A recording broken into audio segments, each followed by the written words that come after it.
Eu queria que você prestasse atenção nas palavras de Davi, porque Davi é o grande guerreiro, não só das guerras de Israel, mas das guerras do Senhor. Ele é um guerreiro espiritual. Eu queria que, ao olhar os versículos que você vai ver no Salmo 18, você encontre-se com o guerreiro espiritual que é Davi. Então, no versículo 17 e no versículo 18, ele começa dando um testemunho do que Deus fez por ele. E ele fala assim: livrou-me do meu inimigo forte, daqueles que me odiavam, pois eram mais poderosos do que eu. Eu não vou pregar o texto, mas eu tenho que falar algumas coisas. Davi está sempre falando da libertação dele. A pastora acabou de falar que nós que estamos ali no púlpito, nós somos libertos. Nessa igreja, nós podemos dizer que Jesus, ele continua fazendo a obra nos libertadores. Porque aqui a obra principal é em nós, os líderes. Então nós não somos aqueles libertadores que libertam todo mundo e ninguém liberta a gente. Nós somos os libertadores que somos libertos. Você vê o testemunho de Davi, ele está dizendo: o Senhor me livrou. Ele operou uma libertação em mim, de um inimigo que era mais forte do que eu. Tá? Eles me surpreenderam no dia da minha calamidade, mas o Senhor foi o meu amparo. Ele está dando um testemunho. E finalmente o testemunho de Davi é: ele me trouxe para um lugar espaçoso, livrou-me porque tinha prazer em mim. Davi está dando um testemunho do que Deus fez nele. Deixa eu dizer para você, você não pode fazer nada por ninguém, nem seu esposo, nem sua esposa, nem seu filho que precisa ser liberto, nem os membros da sua igreja, se você não for liberto você mesmo. Deus falou claramente comigo, algum tempo atrás: se eu não mudar você como pastor da igreja, eu não tenho obrigação de mudar ninguém que está debaixo da sua liderança. Agora eu quero que você aplique isso na sua casa. Você é o pai. Se Deus não mudar você, o pai, não mudar você, a mãe, e às vezes os pais ligam para a gente para falar dos filhos, e a gente vai ouvir, só que no final das contas, a gente termina vendo que o problema está nos pais. Deus precisa fazer a obra na cabeça para poder fazer a obra no corpo. E Davi está dizendo: ele fez em mim, e por isso eu fui liberto. Agora, interessante, porque Davi vai terminar esse salmo guerreando, e é coisa linda ele terminar guerreando. Só que são 3 passos. Primeiro, ele é liberto por Deus, ele é curado. Agora eu quero levar você para os versículos 27 e 28, onde Davi continua essa libertação. Ele diz assim: ele acendeu a minha candeia, no verso 28, e a candeia aqui é o Espírito. O meu Deus alumia as minhas trevas. Davi está sempre falando do que Deus fez nele.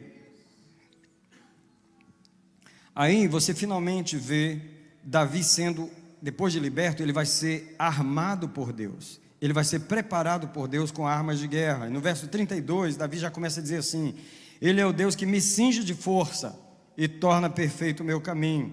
Ele faz os meus pés como os das costas e me coloca em segurança nos meus lugares altos. O que você está vendo nesse versículo é Deus promovendo o homem, Deus promovendo Davi, Deus colocando ele no lugar de autoridade. Ele me cinge de força, ele coloca os meus pés no lugar de autoridade. Quantos de nós está tentando fazer uma guerra, mas você não foi nem levantado ainda?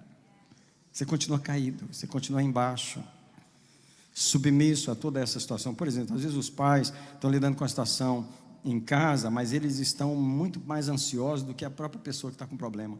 Eles estão muito mais angustiados, muito mais aflitos e mais desesperados, totalmente fora da atmosfera de Deus. Não foi levantado por Deus.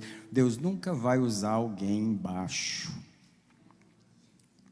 Deus vai usar alguém que foi colocado em cima. Você tem que pedir para Deus te exaltar primeiro. Davi está dizendo: ele me cingiu de força e ele coloca os meus pés nos lugares altos. E aí que ele continua fazendo? Ele adestra as minhas mãos para a peleja, de sorte que os meus braços vergam um arco de bronze. Veja, arco de madeira é fácil, mas um arco de bronze é uma ferramenta espiritual poderosa. Deixa eu dizer uma coisa para os irmãos. 2 Coríntios 10, 4 diz que as armas da nossa milícia são poderosas em Deus. O que o crente não se dá conta é de que uma arma poderosa sempre é uma arma pesada, que ele não tem estrutura para carregar. Muitos de nós querem usar as armas poderosas em Deus, mas não foi fortalecido primeiro. está sangrando, está quebrado, fraturado, todo ferido, todo decepcionado, não tem visão, está cego. No entanto, você não pode vergar um arco de bronze se os seus braços não foram fortalecidos. Está conseguindo segurar nem a colher para levar na boca, vai forjar um arco de bronze. Me deste o escudo da tua salvação, a tua mão direita me sustém. Davi continua falando da obra de Deus. Nele a tua clemência me engrandece, alargas o caminho diante de mim, de sorte que os meus pés não resvalam. Davi está dizendo assim: a obra que Deus fez em mim foi tão plena, foi tão completa, a libertação, a cura, o armamento que Deus colocou em mim foi tão pleno que eu estou firmado, não tem como eu escorregar. Porque nós estamos pregando aqui nessa escola para libertação, mas Deus quer formar libertadores. Mas libertadores são pessoas que foram curadas primeiro. Eu sei que há pessoas aqui por causa dos filhos, há pessoas aqui por causa de esposo, por causa de esposa, por causa de pai, parentes, e por causa de um mundo perdido que está aí fora. Sim, Deus quer nos usar como seus libertadores, mas Ele precisa fazer a obra em nós primeiro. Finalmente, depois de todo esse trabalho de Deus em Davi, no versículo 37, ele vai para a guerra. Agora é a hora de guerrear. Eu persigo os meus inimigos. Davi já não está sendo cuidado por Deus, agora ele está sendo usado por Deus. Eu persigo os meus inimigos e os alcanço. Olha como é, eu não volto senão depois de os ter consumido. Ei, nós estamos falando de alguém que sabe fazer guerra. Alguém que não foge dos inimigos, alguém que não corre, que não se esconde. Nós estamos falando de alguém que vai atrás. Onde é que está aquele problema? Eu quero saber onde é que está, qual é o demônio, qual é a situação que está aqui, porque eu estou pronto para resolver. Eu persigo. Ele não está falando assim, eu fui perseguido pelos meus inimigos. Passou essa fase. Eu fui exaltado, eu fui curado, eu fui exaltado por Deus. Eu fui colocado numa posição de autoridade. Agora eu saio procurando os inimigos da minha geração, da minha família, dos meus filhos, do meu casamento, das minhas finanças. Eu saio atrás dele. Eu não só saio e fico aí tentando pegar, porque tem gente, irmão, que está fazendo campanha de libertação. Sabe aquelas campanhas de 7 quinta-feira? 7 segunda-feira? E já fiz umas 50 dessas de 7 e nunca foi liberto. Porque o crente pega, corre, corre, corre, nunca pega. Corre, corre, corre, nunca pega. Eu não sei que libertação é essa. Que você corre, corre, corre, corre, faz campanha 40, 20, 21, não sei quantos, e nunca pega. Davi está dizendo assim: perseguir os inimigos e o quê? Você tem que dar testemunhos de algumas vitórias definitivas. Você tem que dar testemunho de algumas vitórias definitivas. Você tem que falar: esse inimigo eu não enfrentei nunca mais, porque quando eu o derrotei, ele ficou lá. E Davi fala no versículo 38, eu os atravessei de um jeito que eles não puderam mais se levantar. Eles caíram debaixo dos meus pés. Vitória definitiva. Eu te pergunto, você tem? Ou você continua contando aquelas histórias? Pastor, me ajuda, tem misericórdia de mim, me ajuda, pelo amor de Deus, me ajuda. Versículo 39, tu me cinges de força para a peleja, prostras debaixo de mim aqueles que contra mim se levantam. Eu quero ver, e o Espírito Santo quer ver mais crentes dando esse testemunho. Fazes também que os meus inimigos me deem as costas, aos que me odeiam eu os destruo. E não fica pensando que é aquela vizinha que fala mal de você, não, é os demônios. Está falando aqui é do mundo espiritual. Quando você vê os demônios virar as costas, é porque eles estão correndo de você. Mas eu queria ver mais demônio fugindo. Eu vejo o contrário. No gabinete, as histórias que eu ouço são o contrário. Não vamos explorar esse lado, não. Deixa esse lado aí.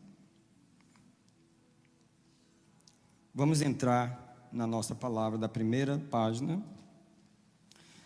E quero anunciar aos irmãos que nós não íamos trazer a apostila hoje. Então o que aconteceu? Eu preparei essa apostila hoje. Então ela ficou pela metade. Tem 3 páginas aqui, mas tem muito mais material que nós vamos trazer. Então lá pela terceira aula, os irmãos vão receber mais. tá bom? Mas a gente não queria deixar os irmãos sem essa introdução. Eu queria falar sobre uma coisa que as pessoas nos perguntam sobre bênção e maldição, especialmente sobre maldição. E essa questão de quebrar a maldição, que é uma expressão que eu não gosto, e eu vou explicar por quê. Bênção e maldição são dois conceitos criados por Deus. Bênção ou maldição são as respostas de Deus, a reação do homem aos mandamentos e à aliança do Senhor. Eu quero abrir em Deuteronômio capítulo 28 com você, nós vamos caminhar na palavra de Deus. Eu quero que você veja que não foi o diabo que inventou maldição, muito menos bênção, foi o próprio Deus. Deus propôs seus mandamentos. Deus ordenou, na verdade não propôs, Deus não propõe, Ele ordena seus mandamentos. Se o homem reagir aos mandamentos de Deus com obediência, já automaticamente há uma promessa, é uma promessa de bênção. Por favor, vamos entender esse ponto. Se a gente andar devagarinho nessa escola, é importante que os irmãos entendam cada ponto devagar. Tá? Bênção e maldição não é coisa do diabo, não foi ele que inventou isso, foi o próprio Deus. Foi o próprio Deus. Deuteronômio 28, capítulo 1, se ouvires atentamente, versículo 1, se ouvires atentamente a voz do Senhor teu Deus, tendo cuidado de guardar todos os seus mandamentos que eu hoje te ordeno. O que vai acontecer? O Senhor teu Deus te exaltará sobre todas as nações da terra, e todas essas bênçãos virão sobre ti. Incrível que as bênçãos aqui, elas vêm. Você não fica pedindo, você não fica clamando por elas, você não fica fazendo campanha. Irmão, muita gente que fica correndo atrás da bênção é porque não está obedecendo, só isso. É incrível que tem coisa que você não precisa pedir para Deus, basta obedecer o que Ele mandou.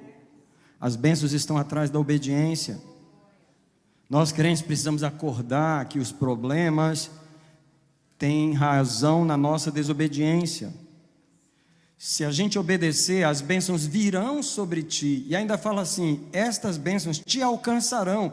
Mesmo que você não queira, você não está procurando, a bênção vai chegar em você, ela está lá. Por causa da obediência, é uma reação de Deus. Obedeceu, eu te abençoo. Agora, pula para o versículo 15, por favor. Deuteronômio 28, 15. Se, porém, não ouvires a voz do Senhor teu Deus, se não cuidares em cumprir todos os seus mandamentos e os estatutos que eu te ordeno, veja só, Deus não está propondo, eu te ordeno, o que vai acontecer? Virão sobre ti todas essas maldições e te alcançarão. Eu queria perguntar, quem escreveu esse versículo aqui? Foi Deus ou foi o diabo? Quem foi que instituiu a maldição? Então olha para mim um minutinho, porque eu vou falar algumas coisas chocantes. Não sai por aí quebrando maldição, quando foi Deus que botou a maldição. Você quer quebrar o que Deus botou, por quê? Eu não gosto dessa palavra, quebrar maldição. É do tipo assim, a gente quebra a lei, quebra a lei, quebra a lei, e não quer a consequência da quebra da lei. A maldição é apenas uma reação de Deus, automática. Eu quero quebrar a maldição. Peraí, você não quer quebrar a maldição. Você não pode querer quebrar a maldição. Você tem que quebrar a desobediência.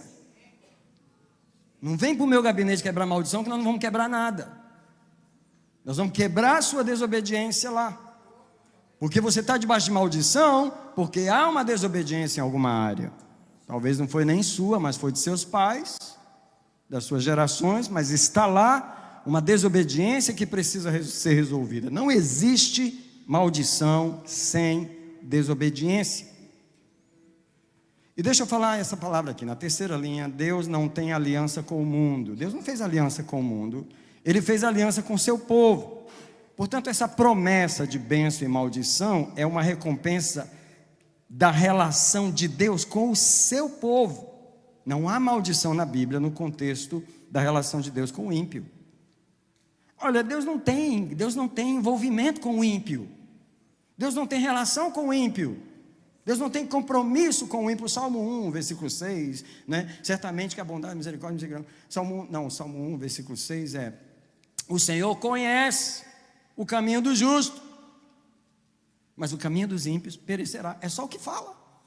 Mas o Senhor conhece o caminho do justo, ele se envolve no caminho do justo, mas o caminho do ímpio perecerá. Ele não está envolvido no caminho do ímpio. É lógico que ele vai julgar o ímpio, mas essa questão da aliança foi feita com Deus e seu povo.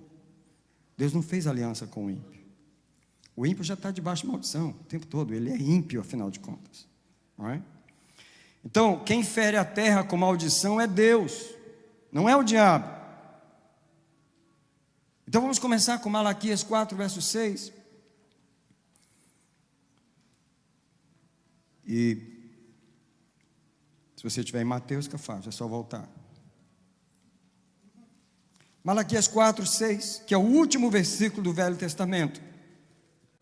E ele converterá o coração dos pais aos filhos. Ele quem? O Senhor. E o coração dos filhos aos seus pais. Para o quê? Para que eu não venha e fira a terra com maldição. Quero te perguntar, quem é que está falando aqui? Quem é que traz a maldição?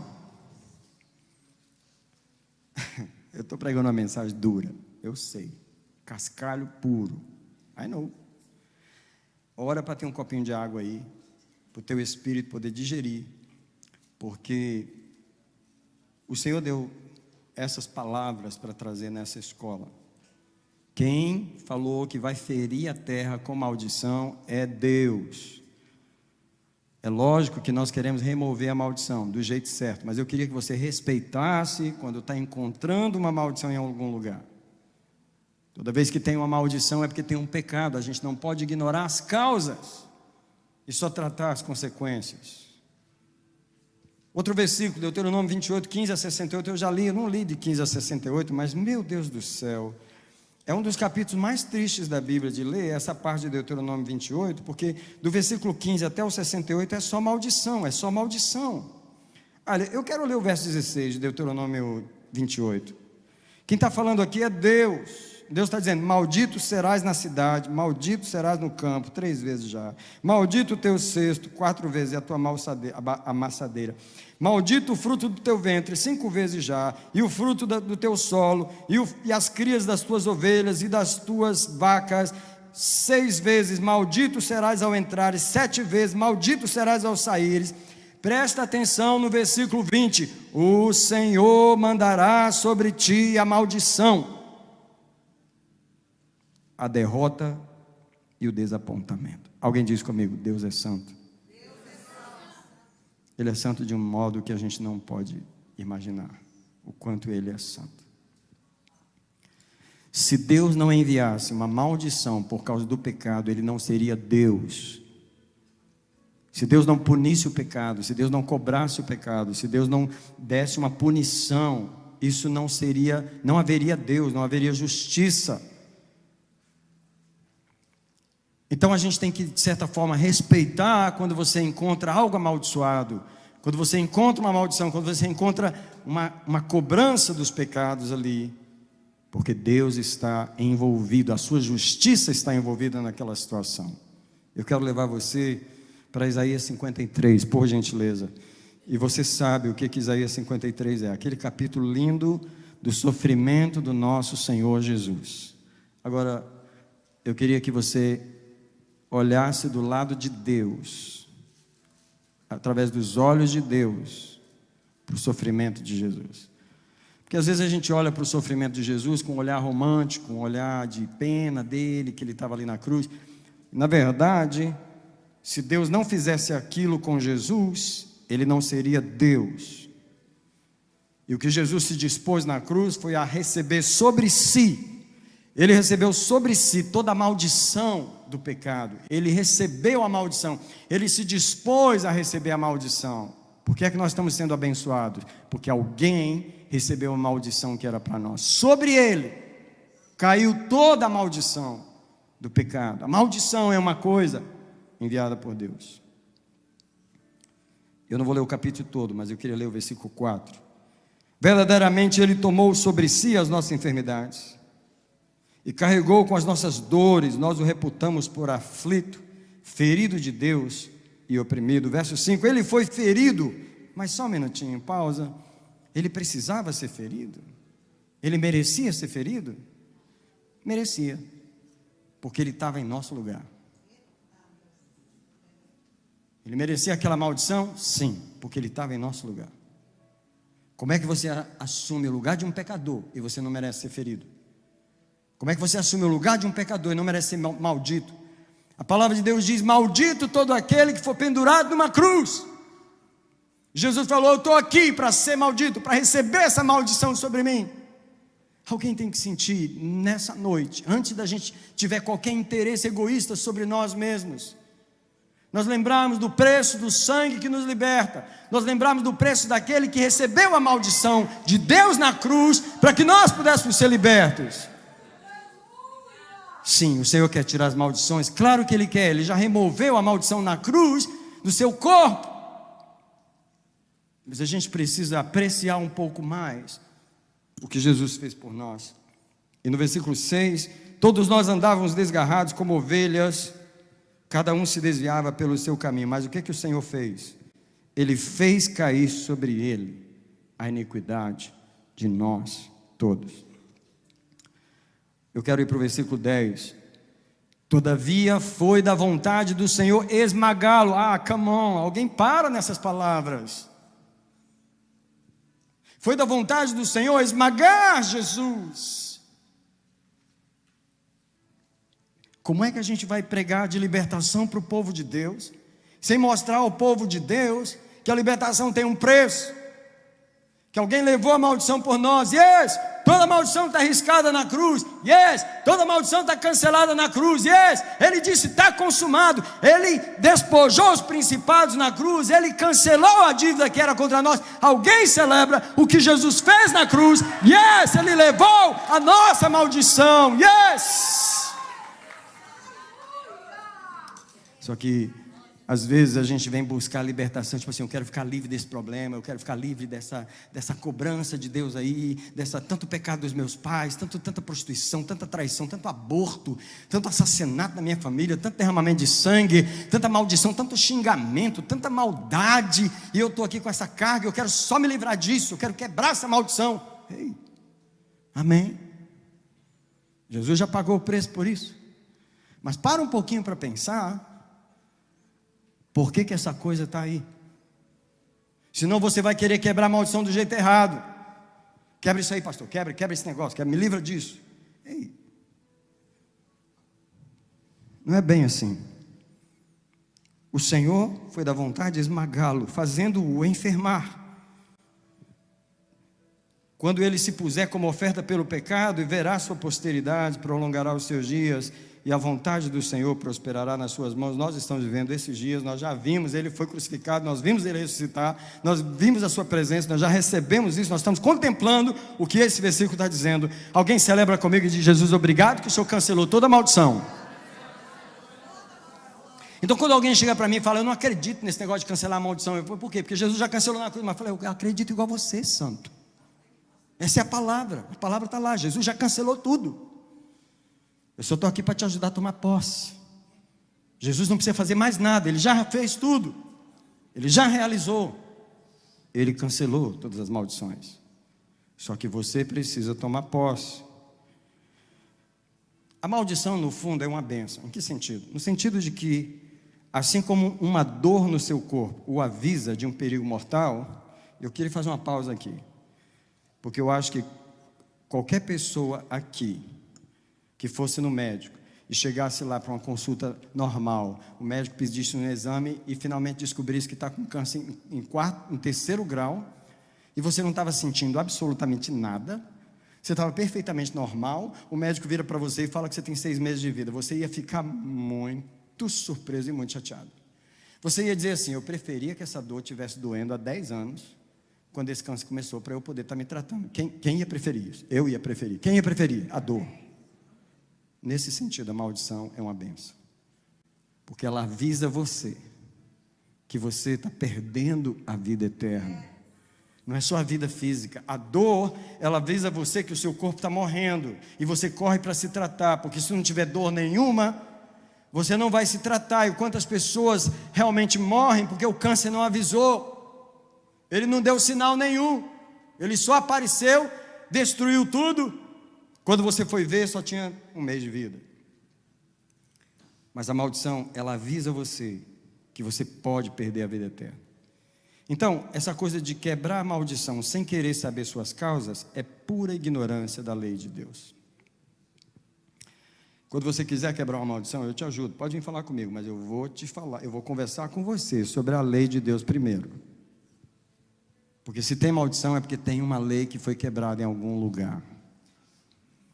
Então vamos ler a palavra mais uma vez, Provérbios 26, 2. Esse texto ele tem que estar riscado, guardado, coroado, printado em um quadro na sua vida, porque você precisa lembrar desse texto. Provérbios 26, 2. Na minha Bíblia ele está marcado há muitos anos já. Provérbios 26, 2, exatamente. Como o pássaro no seu vaguear, e como a andorinha no seu voar.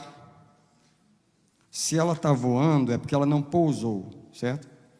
Assim, a maldição sem causa não encontra pouso. Então, tipo assim, mas o fulano me amaldiçoou e tal, minha avó me amaldiçoou, não sei quem amaldiçoou. Mas peraí, se não tem razão, não vai encontrar pouso em lugar nenhum. Balaque tentou amaldiçoar Israel e Balaão falava, contra Israel não há encantamento, não há maldição contra Israel. Porque onde não há razão, onde não há pecado, a maldição não encontra pouso. Agora, se a maldição chegou, tocou na saúde, tocou nas finanças, tocou no casamento, tocou na mente, trouxe esquizofrenia, trouxe loucura, trouxe e começou a trazer síndrome de pânico, trouxe um negócio, alguma razão ela teve para poder chegar. Uma andorinha não pousa no ar. É isso que o versículo está dizendo. Para ela pousar, ela tem que achar um lugar para colocar os pés. Agora eu quero levar você para um texto do Novo Testamento que eu gosto muito de sempre meditar e falar na libertação, porque é um texto muito importante para a igreja entender, que é a primeira carta de Pedro, o capítulo 5, versículo 8. Eu sei que a maioria dos irmãos já sabe esse versículo de cor. A maioria, né? Porque infelizmente eu tenho que dizer que há pessoas aqui que não conhecem a palavra de Deus. 1 Pedro capítulo 5, verso 8, a palavra de Deus diz, vigiai, porque o vosso adversário, o diabo, o vosso adversário. Agora presta atenção, quando a palavra de Deus vai falar sobre o inimigo para nós, é bom a gente prestar atenção, porque às vezes a gente não presta atenção.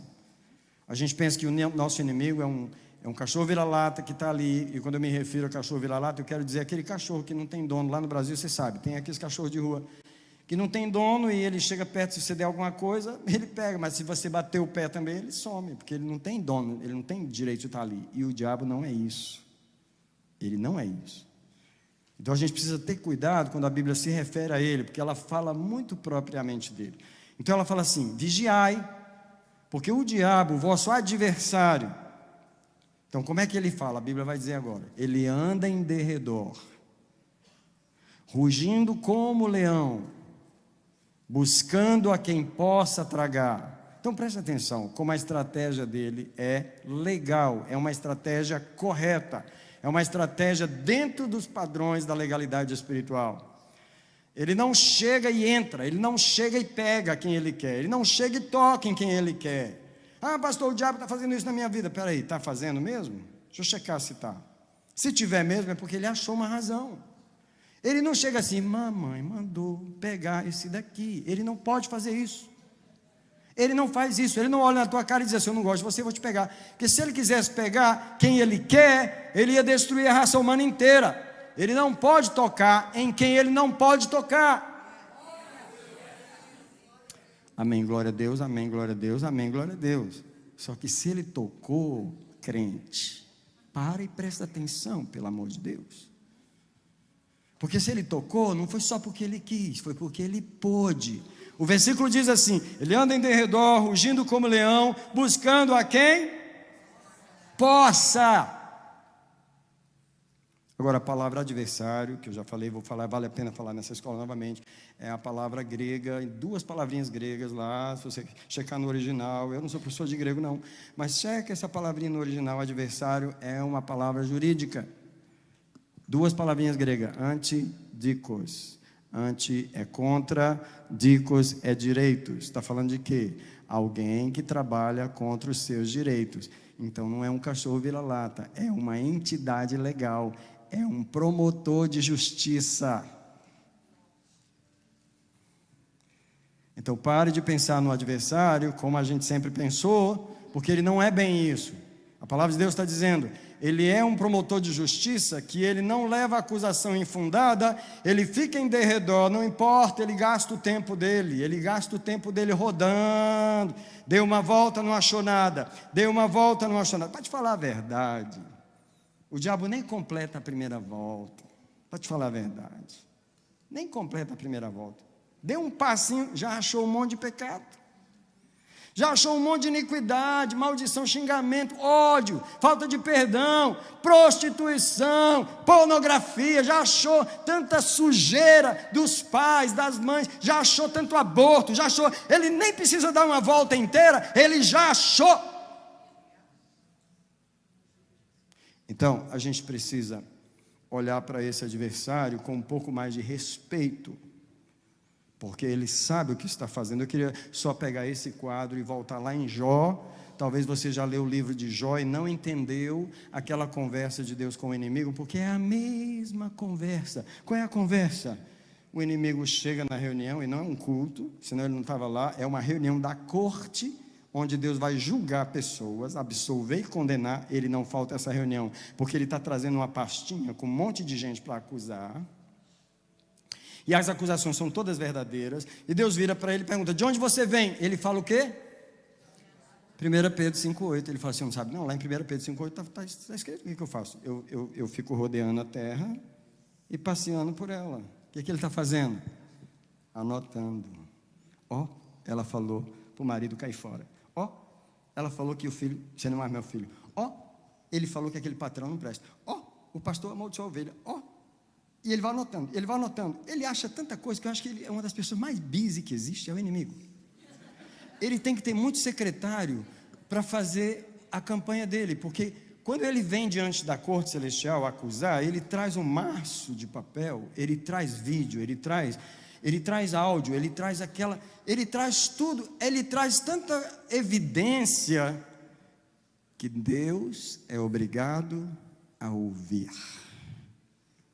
Essa é a razão, porque a palavra de Deus diz em Apocalipse 12, verso 11, que a grande serpente, o acusador dos nossos irmãos, os acusava dia e noite diante de Deus.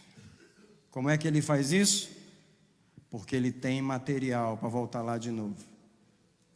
Você imagina o diabo chegando de novo diante de Deus, e Deus, o que é dessa vez? Dessa vez é tudo que eu coloquei dessa semana, né? E dessa vez o que é? Não, dessa vez é de hoje de manhã, está fresquinho, você quer ver? Come on, gente. A palavra de Deus diz, vigiai, porque o diabo, o vosso adversário, ele anda em derredor, rugindo como leão, buscando a quem possa tragar. Então nós não podemos ignorar a lei de Deus. Alguém diz comigo assim, o diabo não ignora a lei de Deus. Deixa eu te falar. O diabo é aquele cara que morou com Deus. Algum dia, uma das perguntas que eu vou fazer no céu para os anjos é, me fala, quantos anos eles viveram aqui com vocês? Quantos milênios? Sei lá, a Bíblia não fala isso. Quantos anos ele viveu como querubim lá? Mas ele presenciou muitas vezes a reunião da corte celestial, onde os anjos iam prestar conta. Ele estava lá como um dos anjos. Come on. Eu e você nunca fomos lá, mas ele, quando ele vem, ele vai a um lugar que ele vivia naquele... Sabe como é tipo assim um advogado que foi advogado do Estado 40 anos, aí agora foi mandado embora, e agora está trazendo um sul contra o Estado. Ei, ele sabe fazer isso ou não sabe? Ele era de lá. Então, nós queremos quebrar a lei sem sofrer as consequências. Isso não é possível na justiça de Deus. Romanos 6, 23 diz: o salário do pecado é uma viagem na Flórida. O salário do pecado é... Presta atenção, quem é que prometeu? Quem foi a primeira pessoa na Bíblia que prometeu a morte? Você pode comer de todas essas árvores. E a razão que você pode comer é porque eu fiz para você comer para te dar vida. Eu quero que você coma para ter vida. Por isso que eu fiz todas essas árvores. Eu quero que você tenha vida, coma de todas elas. Eu fiz muitas. Mas aquela ali, você não come dela. Porque no dia que você comer dela, eu te prometo uma coisa. Eu te prometo. Come on. Eu te prometo que você vai morrer se você comer dela. Quem foi a primeira pessoa na Bíblia que prometeu a morte? Não foi o diabo. A gente tem que respeitar essa lei. Antes de remover o inimigo que nos afronta, alguém diz: nós vamos remover o inimigo. Eu quero dizer mais uma vez: nós vamos remover o inimigo. Aliás, nós estamos numa escola para remover o inimigo. Nós vamos remover ele. Yes, em nome de Jesus. Nós não vamos remover no grito. Nós não vamos remover na emoção.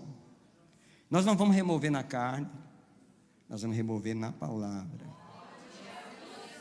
Do jeitinho que ele acusa a gente na corte, nós vamos remover ele com a lei. Aliás, nós estamos aqui nessa escola para aprender a lei, para usar a lei contra ele. A mesma lei que ele usa contra nós é a mesma que a gente vai usar contra ele. Só que antes de remover o inimigo, é preciso restaurar o favor e a glória de Deus numa vida sem pecado, sem acusação e sem quebra alguma da lei de Deus. Quando as pessoas entram no meu gabinete, elas querem resolver um problema. É do tipo assim: se o problema fosse a gripe, chegava assim, com o nariz escorrendo, muita tosse, coughing, tipo assim: resolve essa tosse para mim, eu quero parar de escorrer o meu nariz, eu estou com dor de cabeça, resolve isso para mim. E sim, nós vamos resolver, o Senhor vai resolver isso aí, mas primeiro eu queria saber onde é que você pegou essa gripe. Não, eu queria saber onde é que você pegou essa gripe. Antes de remover o que está ali, a gente precisa restaurar a glória, restaurar a santidade, restaurar a obediência à lei de Deus em nossa vida. Isaías 59 é um texto muito mencionado, mas ele só é mencionado nos primeiros versículos. Eu queria caminhar um pouco mais, porque Isaías 59 é um capítulo que defende a justiça, defende a lei. Ele defende o uso da lei no brigar legalmente pela solução das coisas. Eis que a mão do Senhor não está encolhida para que não possa salvar, nem o surdo o seu ouvido para que não possa ouvir. Pausa. Porque é incrível como que a mão do Senhor está encolhida na vida de muita gente e o ouvido dele está surdo na vida de muita gente. O que Deus está dizendo é que se depender de mim, a minha mão não está encolhida. Se depender de mim, o meu ouvido não está encolhido, não está surdo. Mas, na verdade, está. As coisas tinham que estar melhor na vida de muitos crentes. As coisas tinham que estar melhor na vida de muitos crentes. As coisas tinham que estar melhor na vida de muitos crentes. Nós temos Deus, nós somos filhos do Rei, nós temos o sangue, nós temos a palavra, mas a coisa está ruim.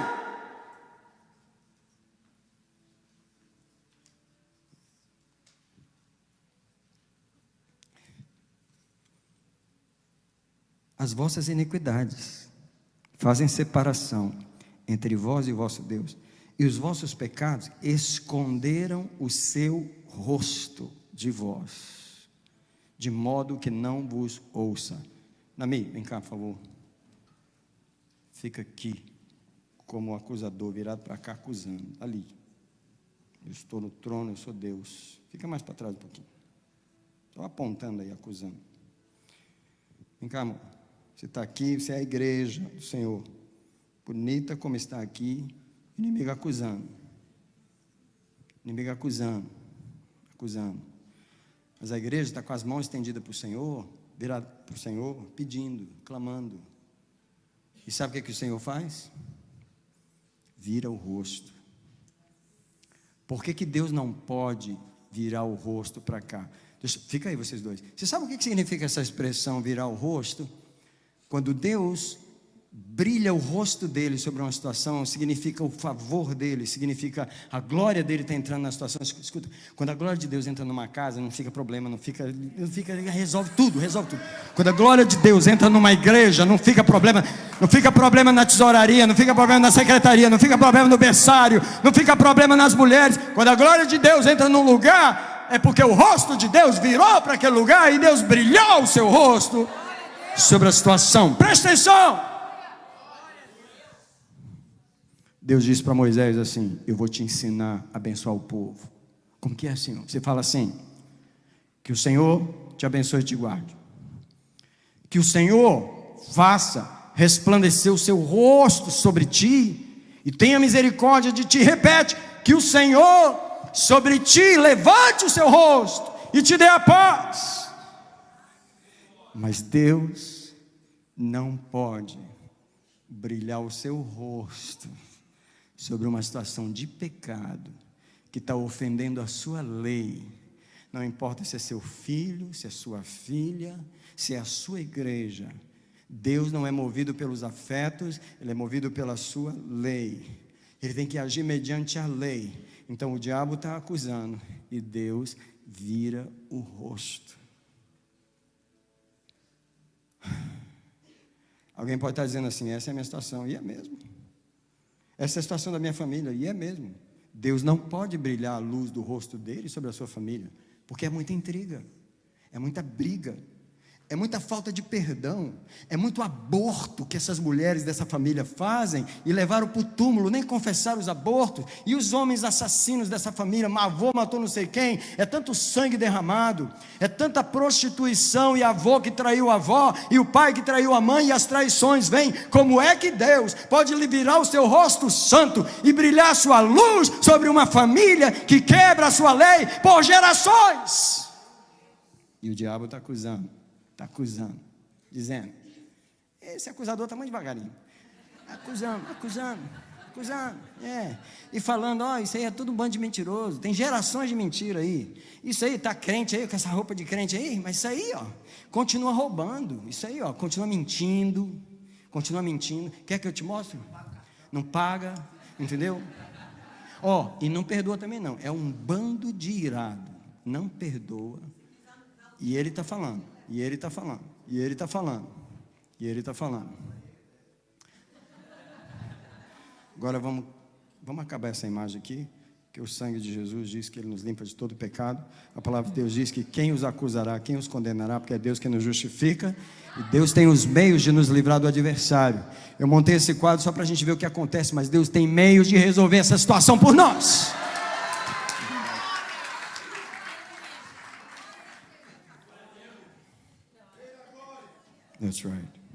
That's right. Deus tem meios de resolver essa situação por nós. Eu queria sugerir uma oração que eu faço quando eu estou orando sozinho.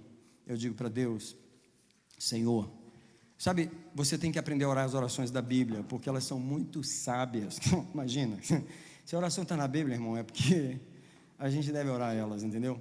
Então, por exemplo, Salmo 23 diz que Ele me guia pelas veredas da justiça por amor do seu nome. Do tipo assim, eu não sei andar na justiça. Justiça de Deus? Eu entendo mais de pecado que de justiça. Entendeu? Eu não sei o que é a justiça de Deus. Se Ele não guiar os meus pés na vereda da justiça, eu não tenho como andar por ela. Eu sou um pecador. O pecador está acostumado a andar em caminho de pecado. Agora, Ele me guia.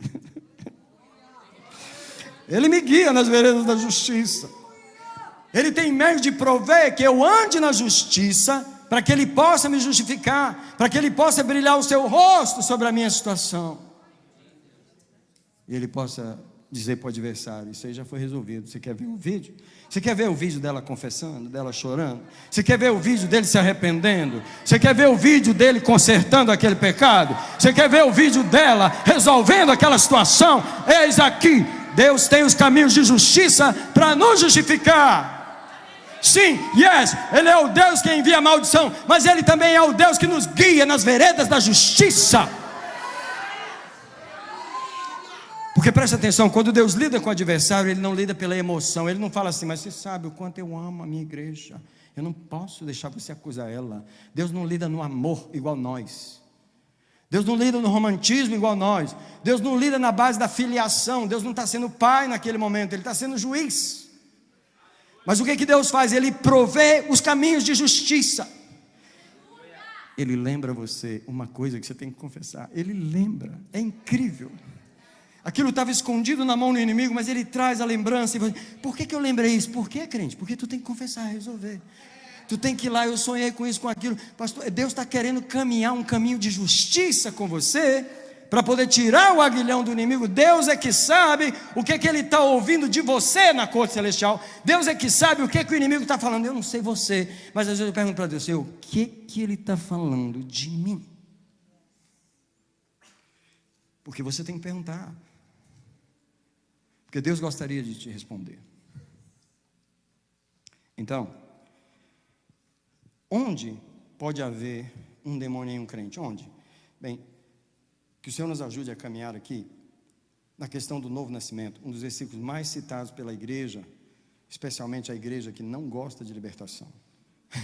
A igreja que não gosta de libertação, ela gosta de se esconder atrás desse versículo. 2 Coríntios 5,17. 2 Coríntios 5,17, o que ele diz? Porque se alguém está em Cristo, nova criatura é. Esse versículo é totalmente verdadeiro. As coisas velhas já passaram, e eis que tudo se fez novo. E isso é totalmente verdade, pastor Fernando. Não tem como mudar isso, é a palavra de Deus, isso é verdade. Agora nós precisamos entender onde isso está acontecendo. Porque o ser humano é 3 partes, ele é espírito, alma e corpo. Isso não está acontecendo no corpo. Isso não está acontecendo na alma, isso está acontecendo no espírito. Porque o novo nascimento, ele é realizado no espírito humano.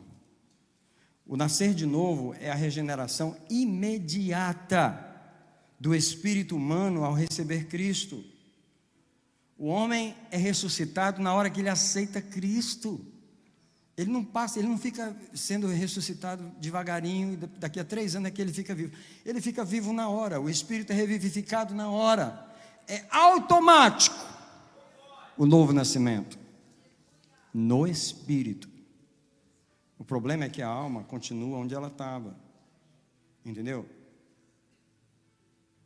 O homem é espírito, alma e corpo. Em 1 Tessalonicenses 5:23 diz assim: que todo o vosso espírito, alma e corpo sejam plenamente conservados, irrepreensíveis até a vinda de nosso Senhor. Então a palavra de Deus está sempre mostrando que o homem é 3 partes. Então a gente tem que se lembrar em qual dessas partes a palavra está se aplicando. Porque realmente tudo se fez novo no espírito. Aliás, não foi Jesus que falou assim: o espírito está pronto, e a carne também, ela ficou boazinha. É isso que ele fala. Ele fez questão de fazer a diferença. O espírito está pronto. Para não falar muito mal da carne, ele só falou que ela é fraca, só isso. Se ele fosse falar... Então é o seguinte: a conversão é o processo de libertação da alma. Então, por exemplo, a pastora acabou de falar na introdução que não há libertação para uma pessoa não crente. Por quê? Porque o espírito dela não nasceu de novo. E por que há libertação para o crente? Porque agora a gente vai trabalhar com a alma dele. O espírito está vivo. Todas as coisas se fizeram novas no espírito. As coisas velhas já passaram no espírito dele. Todo o potencial de Deus já foi dado no espírito dele. Todas as coisas que Deus tinha que plantar no espírito, ele já plantou. A pessoa tem que desenvolver. Você tem que ler a Bíblia toda. Você não pode ler só uns pedacinhos. Esse é o problema de aquela leitura tradicional, né?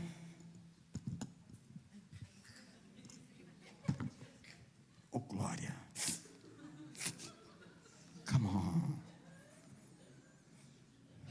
vezes nós temos mais feiticeiros evangélicos na igreja do que outra coisa. Pessoal que lê Bíblia e não lê Bíblia, porque isso não é ler Bíblia, você tem que ler ela toda, várias vezes. Porque tem um versículo que diz assim: desenvolvei a vossa salvação. Peraí, eu já estou salvo, o que eu tenho que desenvolver? Como é que é isso?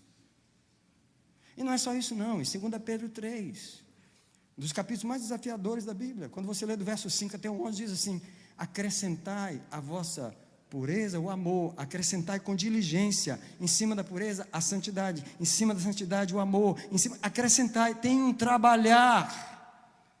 Essa é a libertação que nós estamos falando, ela ocorre na alma, porque o espírito já foi vivo, ele está pronto, mas a carne é fraca. Então o processo de libertação da alma, ele leva tempo, porque há muitas áreas a serem convertidas e entregues ao Senhor, que ainda não estão no domínio, que ainda estão no domínio do maligno. Irmão, um crente cheio de ira, ele está cheio do Espírito Santo ou de quê? Um crente cobiçoso, ele está cheio do Espírito Santo ou de quê? Aí você pode dizer assim: não, mas não pode ter um espírito maligno num crente, porque o Espírito Santo já está lá. Eu queria perguntar, qual a porcentagem do Espírito Santo lá? Porque a palavra de Deus fica dizendo que a gente tem que se encher do Espírito, você tem que encher, porque o Espírito nunca saiu, ele está sempre em todo o crente. O Espírito está até no crente desviado. Eu te pergunto, quem trouxe o filho pródigo de volta? Foi o pastor dele que ligou para ele? Ah, não, ele recebeu um e-mail da mãe. Um amigo passou lá. Como é que ele voltou sozinho? Explica para mim. O Espírito estava dentro dele, a unção estava dentro dele. Eu não quero saber quanto tempo você passa desviado, o Espírito Santo está dentro de você, ele te traz de volta. O Espírito Santo estava lá, mas você estava se prostituindo. O Espírito Santo estava lá, mas você estava na macumba. O Espírito Santo estava lá, ele estava tolerando aquilo. Então é possível o Espírito Santo estar dentro de uma pessoa e várias áreas da vida dela estarem no controle de outro espírito. Irmão, não fala para mim não fala para mim. Aquele crente que você conviveu com ele, que deu vontade de matar ele, não fala para mim. As irmãs que casaram com aqueles irmãos, que teve que se separar para poder viver, não me conta a história. Porque o cara não tinha cara mais crente do que aquele. Ô, crentão, aquele irmão. O bichinho era até pastor. Mas batia da irmãzinha. O bichinho era violento, igual uma cobra. Mas pregava igual um canarinho. Explica para mim. Explica para mim. O Espírito Santo estava lá? Estava. Mas ele estava sozinho?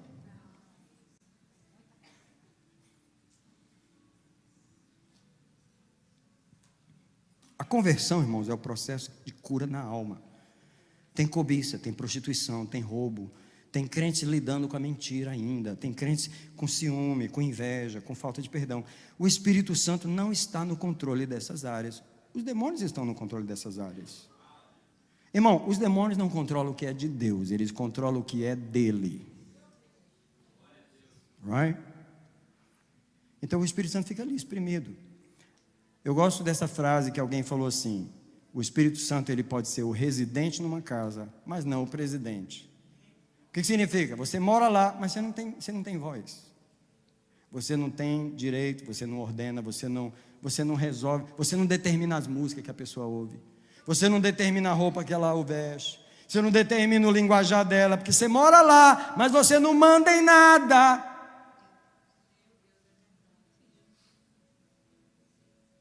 Porque esse problema está acontecendo na alma, ele não está no Espírito o Espírito Santo está lá, a pessoa é salva, irmão, ela está lá, ela sabe que está errado.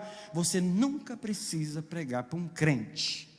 Irmão, eu vou te dar uma coisa diferente, senta e pede para ele te pregar para ti, ele prega para tu, assim, a Bíblia inteira. O bichinho que sabe tudo que está certo é crente, não faz, mas ele sabe. O Espírito Santo está lá. Então deixa eu te falar, os pecados que são cometidos sistematicamente, eles constroem mentalidades que atraem a infiltração demoníaca. Irmão, você pode ser o crente que for, batizado, tocar guitarra, cantar igual aqueles irmãos que estrilhaçam as vidraças da igreja. Mas quando você ouve aquelas músicas sertanejas que vai lá no fundo do poço, assim, que aquela atmosfera, quem domina aquela atmosfera daquelas músicas? Quando você está ouvindo aquelas músicas, você está atraindo qual espírito para você? Alguém diz comigo, os demônios entram na atmosfera da mesma forma que o Espírito Santo entra na atmosfera de louvor. Eu não vou só pedir para lembrar, 1 hora atrás, o que estava acontecendo aqui nesse lugar. Você sentia o que aqui? Que espírito você sentia no ar? O espírito está na atmosfera. Os espíritos entram na atmosfera. Por isso que uma das aulas que eu vou falar, o Senhor falou que eu falasse sobre a atmosfera das pessoas, porque a atmosfera que você vive é o espírito que você atrai. Se você vive numa atmosfera de adoração, de louvor, de humilhação, de perdão, de confissão, você atrai o Espírito de Deus, a presença de Deus. Mas se você vive numa atmosfera de cobiça, de impureza, de chocarrice, de brincadeira, de distração, quais os espíritos que você atrai? A atmosfera atrai os espíritos. O diabo, ele tem o controle da casa que tem a sua atmosfera. E eu estou falando da casa de crente. A casa aqui não é a casa ali do 35 da Main Street, não. Estou falando do seu coração, do seu espírito, da sua alma. Eu quero ler Tiago 3, 14 a 16, que é um texto que eu leio sempre, mas ele é tão claro dessa coisa da atmosfera que não tem como não ler Tiago 3, 14. Ele está descrevendo a atmosfera que atrai os demônios. Qual é? Se tendes amargo ciúme, olha só as coisas do diabo, sentimento faccioso em vosso coração, não vos glorieis nem mintais contra a verdade. Em outras palavras, não sai por aí dizendo glória, vitória, ou vitória, sabe aquele linguajar, aquele linguajar positivista dos evangélicos, que você não vai ver eu falando. Porque ele é uma ilusão na cabeça das pessoas, que tudo está bem, e está encobrindo isso aqui, ciúme, inveja, sentimento faccioso. Versículo 15, essa não é a sabedoria, ou a atmosfera que vem do alto, mas ela é o quê? Espera aí, por que antes de diabólica ela é terrena? Quem pode me dizer por quê? São 3 coisas aqui, ele diz ela é terrena, segunda, ela é animal, e só no final que ela é diabólica. Alguém pode me explicar a revelação que tem aqui nessa sequência? A Bíblia nunca coloca as palavras por acaso, há uma razão porque a sequência primeiro é terrena. Porque a quem Deus deu a autoridade sobre o planeta Terra, não foi o diabo, foi o homem. Quem abre a porta para a atmosfera diabólica na Terra é o homem. Por isso que antes da atmosfera ser diabólica, ela tem que ser terrena. O homem tem que abrir a porta primeiro. E aí, em segundo lugar, depois de ela ser terrena, ela é animal, completamente carnal. Não tem espírito envolvido ainda. É o homem que gosta de se corromper. O homem se autocorrompe a si mesmo. O homem gosta do pecado. O homem, o ser humano, a carne humana, ela se autocorrompe. Depois de toda essa sujeira, que não tem demônio envolvido ainda. Vocês acham que um urubu vai perder uma carniça? Você acha que um demônio vai perder uma atmosfera dessa? Para começar, ele já estava rodando em derredor buscando uma brecha. Agora tem esse funeral todo ali, essa fumaçada, essa carniça toda ali. Você acha que eles vão... Deixa isso para lá. Vai nada, vai cair em cima igual o urubu voando. Quem atrai os demônios são os homens. Eles não estariam em nosso planeta se não fosse nós. Nós não estamos numa escola de libertação para lidar com demônios. Demônios são apenas a consequência, eles são os menos importantes. Alguém fala comigo, os demônios são os menos importantes aqui. Agora, eu falei isso para a gente entender que o mais importante aqui somos nós e o que nós fazemos. E as músicas que nós ouvimos, e as palavras que nós falamos, e os filmes que a gente gosta de assistir, e os videogames que a gente gosta de jogar, e as palavrinhas que a gente gosta de jogar para a esposa, e o jeito que a gente gosta de tratar, e o nosso jeito, nós. Nós é que produzimos essa atmosfera terrena e animal. Aí ela se torna diabólica. E aí o versículo 16 diz assim: porque onde há ciúme e sentimento, aí há o quê? O Espírito Santo está aí. Deus que me perdoe fazer uma alusão dessas. Porque onde há ciúme e sentimento faccioso, aí há confusão e toda obra má.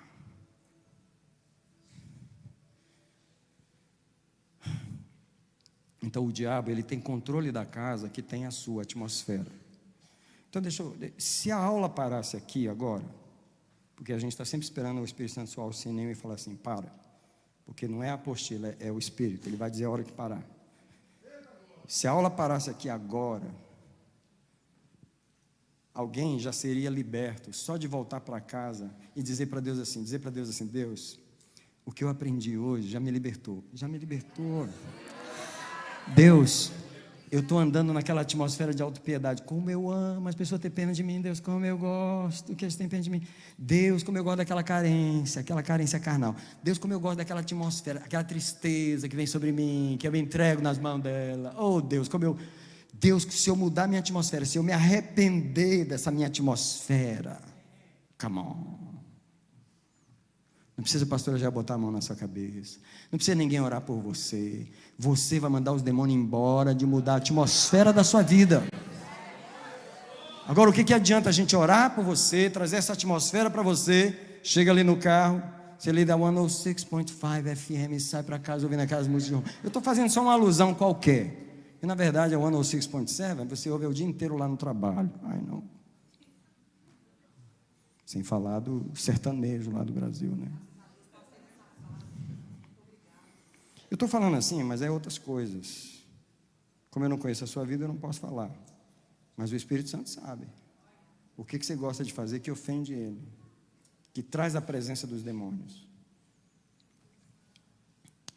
A salvação, ela acontece no espírito humano, enquanto a conversão acontece na alma. Você pode ser salvo e não ser convertido. Como é isso, pastor? Eu sou salvo que, se Jesus vier, eu vou para o céu porque eu vou ser transformado, né? Mas eu não fui convertido ainda. Eu quero ler Lucas 22, verso 32. Lucas 22, verso 32. Jesus está falando com Pedro, e Pedro é discípulo de... Pedro é o quê? Eu pensei que ele era um ímpio. Pedro é o quê? Apóstolo. Eu pensei que ele era um pecador. Não, Pedro é um discípulo de Jesus. Aliás, ele é um dos principais, se tornou líder. Uma pregação dele depois salvou 3.000 pessoas. E Lucas 22, 32, Jesus diz para ele assim: eu roguei por ti ao Pai, para que a tua fé não desfaleça. E aí, quando você se converter... Espera aí, Jesus está falando o quê? De um discípulo seu, um principal, o pastor principal. Quando você se converter, o que Jesus está dizendo? Você não é convertido, amado. Você é crente, mas não é convertido. Em outras palavras, o teu espírito recebeu o Espírito Santo, mas a tua alma está podre. A alma de Pedro era assim, teve uma confusãozinha, arrancou da espada. Mata esse cara agora. Você sabe por que Jesus não falou para Pedro quem ia trair Jesus? Senão Pedro matava ele. Esse desgraçado vai matar Jesus, eu te mato primeiro. Tu não vai trair ele, eu não vou deixar, tu vai morrer primeiro, antes de tu trair ele. Por isso Jesus falou para João, que João era o apóstolo do amor, e o amor tolera até o traidor. Jesus não ia falar para Pedro, que loucura, Jesus falava para Pedro. Jesus conhecia Pedro, o cara não é convertido. O cara está comigo, rapaz, mas o cara não é convertido. Os pastores que estão aqui têm que ter cuidado, porque aquele obreiro é crente, mas às vezes você tem que ter cuidado. Às vezes o obreiro não é convertido. A missionária lá, que você botou lá, não é convertida. A irmã vai te dar problema. Você tem que deixar Deus converter ela primeiro. Você põe um som na cabeça dela, a pessoa não convertida, você vai ter problema só. Espera a irmã converter primeiro, trabalha com ela, liberta ela, ensina ela. A alma humana é território do diabo.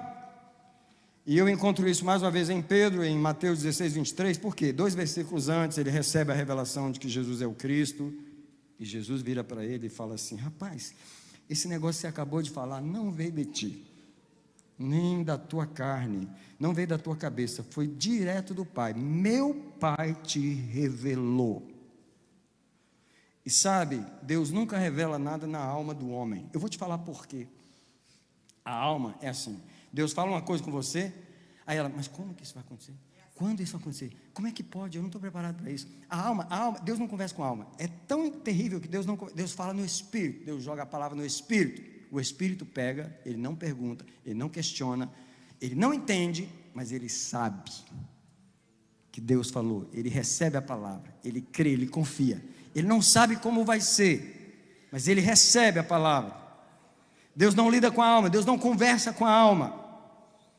Sabe, várias pessoas vieram conversar com Jesus na alma, e essa aula não é sobre a alma, mas eu vou falar isso rapidinho. Sabe aqueles 2 homens que chegaram para Jesus e falaram: mestre, ajuda a dividir a herança, meu pai morreu, o cara está tomando tudo aí. E Jesus: quem me colocou como juiz desse negócio? Resolve isso vocês. Não tem nada a ver com isso. Jesus não entra em questão de alma. Deixa eu te dar um outro exemplo. Ele chega no poço de Betesda, tem um homem 38 anos lá. Aí ele chega e lança uma palavra no espírito do homem, e a palavra é: queres ficar curado? Ah, não, mas não tem ninguém para me ajudar, o pessoal me abandonou, e eu estou aqui já tem um tempão. Quem que respondeu? A alma. Jesus: ah, que pena que ninguém te ajudou, vamos sentar aqui, consolar essa alma. Jesus fez isso? Ele sempre ignora a alma. Deixa eu te dar um exemplo. Quando você xinga Deus e fala assim: se o Senhor não me der, eu não vou fazer mais. Se o Senhor não me der, não sei o que. A alma falando, e Deus faz de conta que não está ouvindo. Deus não conversa com você na alma. Vou te mostrar alguns exemplos da alma orando na Bíblia. Moisés chega para Deus e fala assim: você está me tratando muito mal, esse povo é muito, eu não tenho comida para dar para esse povo, você quer saber? Me mata. Aí Deus: eu estou pensando em te matar mesmo. Ele não conversa com a alma.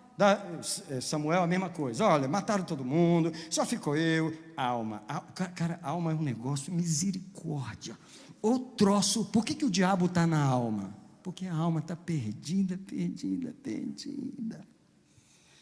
Vou te falar, Jesus salvou o espírito, mas salvar a nossa alma está dando um trabalho. É por isso que a gente está aqui hoje. A gente só está aqui hoje por causa da alma. Todo mundo aqui é salvo. Pelo menos eu espero. Você tenha tido um encontro com Jesus e não com a igreja, e que você realmente seja salvo, mas a tua alma está sendo salva. Então, quando Pedro recebe aquela revelação no Espírito, e Deus fala para ele, Jesus fala: foi o Espírito, foi o Pai que te revelou. Só que Jesus começa a falar: mas eu vou ser preso, eles vão me açoitar. E Pedro começa a sentir pena. Em outras palavras, a alma entra em cena. Você já sentiu pena de alguém? Não levanta a mão. Você já fez uma coisa para alguém por pena? Não porque Deus mandou. Isso sempre termina onde? Na decepção. Porque a gente age na alma e Deus não está na alma, Ele não dá ordens na alma.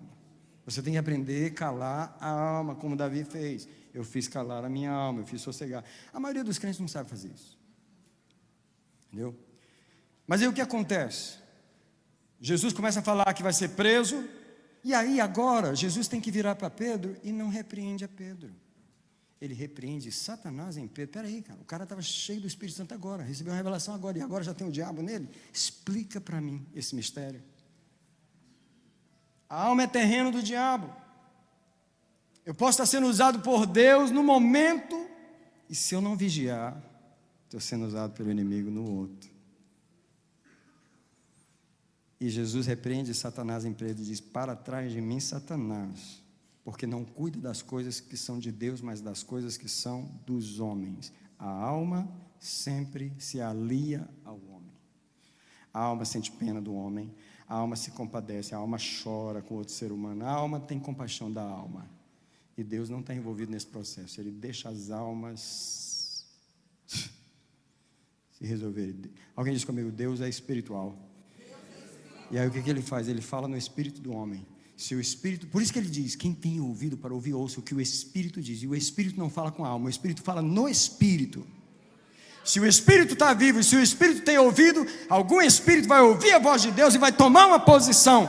Você não precisa ser bajulado por ninguém para obedecer a palavra de Deus. Você não precisa levar tapinha nas costas para obedecer a palavra de Deus. Você não precisa de alguém passar na tua casa para te levar para a igreja. Você não precisa de ninguém para te bajular, para te acalentar. Quando você ouve a voz de Deus no seu espírito, você se levanta.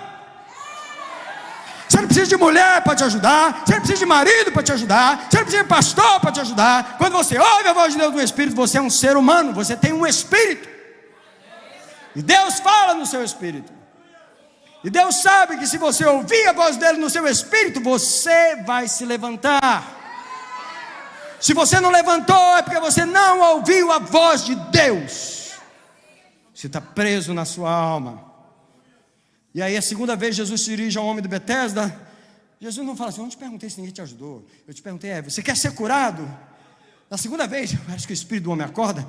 E ele diz: eu quero. O espírito ouviu. Agora que o espírito ouviu, Jesus deu uma ordem ao espírito do homem. A ordem foi: levanta, toma essa cama e anda. Eu te falo, qual é a alma que tem condição de fazer isso?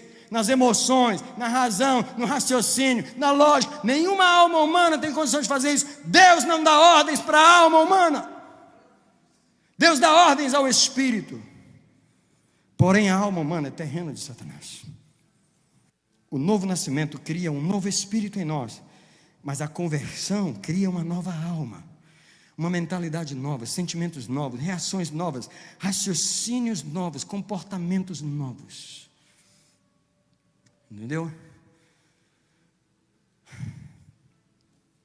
Vê se o Senhor permite terminar a página. A questão do direito da propriedade é que cada pessoa salva em Cristo tem o direito a uma vida livre. Porém, a posse dessa vida exige um acerto com as consequências das heranças pecaminosas do passado. A posse. 3 exemplos para você entender a diferença entre propriedade e posse. A Bíblia diz: tudo que Deus fez para nós é nosso. Right? E a igreja, ela gosta de badalar essas coisas. A igreja badala muita teoria, o que foi realizado no mundo espiritual, as transações legais de Deus. O que a igreja não prega, o que os pastores não pregam, é como isso se torna realidade na vida pública, na vida pessoal de cada um, que é você tomar posse dessas coisas. Às vezes os pregadores que pensam que só por declarar o que Jesus fez na cruz, aquilo se torna automático, realidade na vida das pessoas. Não é, acontece assim. Você pode pregar o tanto que você pregar, o que Jesus já fez na cruz. Se você não capacitar o povo a tomar posse daquilo, ele vai entrar no ouvido e sair no outro. Você tem que tomar posse. Então, 3 exemplos. Primeiro exemplo é o seguinte: imagina que você devesse $10.000 a uma financeira, comprou um carro lá, está devendo $10.000, e você não era crente. Aí no domingo você foi na igreja e aceitou Jesus. Então você não precisa mais pagar aquela dívida. É assim? Mas peraí, eu aceitei Jesus, tudo se fez novo. Como?